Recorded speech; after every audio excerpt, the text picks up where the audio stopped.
You are married to a soldier with whom you've built a life and raised 6 kids. Then one day, he is deployed to war and never returns. Years later, as insurgency threats start to surface in your city, your son steps on a bomb that explodes. You're uncertain whether he will survive, and you rush him to a hospital in the Federal Capital Territory of Nigeria, hoping to give him a fighting chance. A decade later, you still cannot return home. The insurgency remains relentless. Now you are being evicted from the settlement camp where you've stayed for years. What do you do? Where do you go? Welcome to Vestiges of Violence. Here, we talk about survivors. For Human Angle, I am Sabika.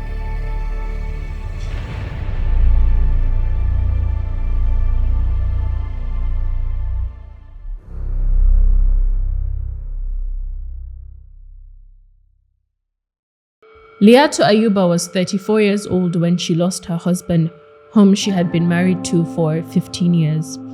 She owned a restaurant in her hometown of Chibok, northeastern Nigeria, employing over a dozen people. When Liatu left home in 2011, it wasn't exactly the insurgency that forced her to flee, but it has forced her to remain away, unable to return. Today, she serves as a woman leader and midwife in an IDP camp in Nigeria's Federal Capital Territory. Before moving to Abuja, she lived in Borno while her husband served as a soldier in Imo, southeastern Nigeria. When the insurgent threat started to escalate, he was deployed back to Borno for peacekeeping. Sadly, he was later killed in a firefight with terrorists in the Bama local government area. After his death, Liatu lived with her children in the Maimalari barracks in Maiduguri. It was January 2011, and her son, Daniel, was about to return to school after the holidays. He had gone out to say goodbye to his friends when he unknowingly stepped on a bomb that had been buried. The bomb exploded, throwing him into the air, his body burning. The explosion hit a terrace and killed many people, including school children. My son and another 8-year-old boy, whose body was nearly halved by the blast, were rushed to the hospital.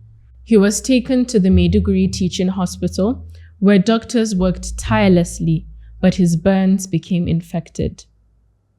A missionary organization called Stephanus Foundation organized a meeting in Jos, Plateau State, for people who had been affected by the attack.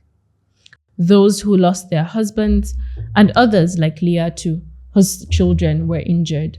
Liatu attended the meeting. They asked me what kind of help I needed, and I told them I wanted my son treated because after almost 4 months, he wasn't improving. They advised me to bring him to Jos, but when we arrived, they told me they couldn't treat him there.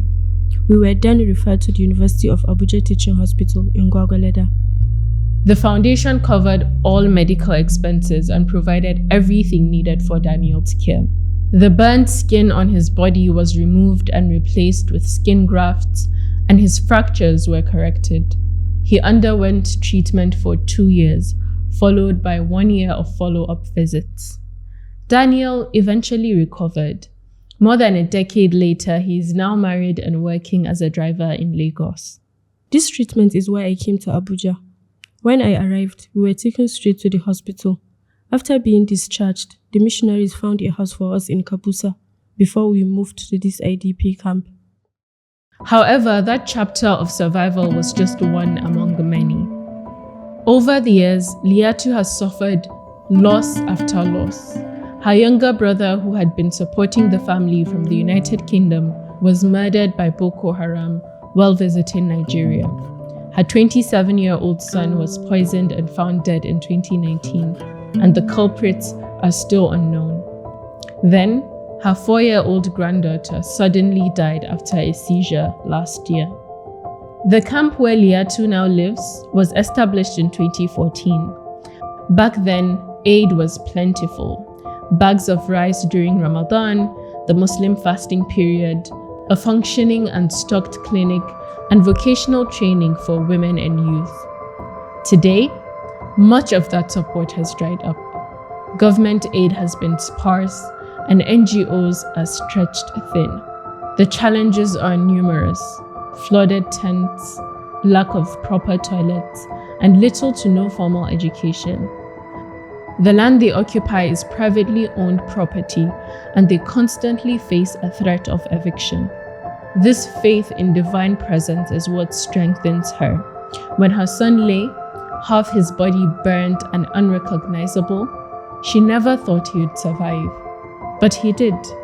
When she started her food business again in Abuja, she wasn't sure it would do well, but it has been her means of livelihood. Even the aid that trickles is a form of God's love, she says. So she will continue to trust in His ability to make a way out for her. This story was reported and presented by Sabik Abello. Multimedia editor is Anthony Asamuta, and executive producer is Ahmed Salkila. In order to protect the identities of survivors, we use voice actors for this episode. If you or anyone you know have a story to share on vestiges of violence, do not hesitate to get in touch with us.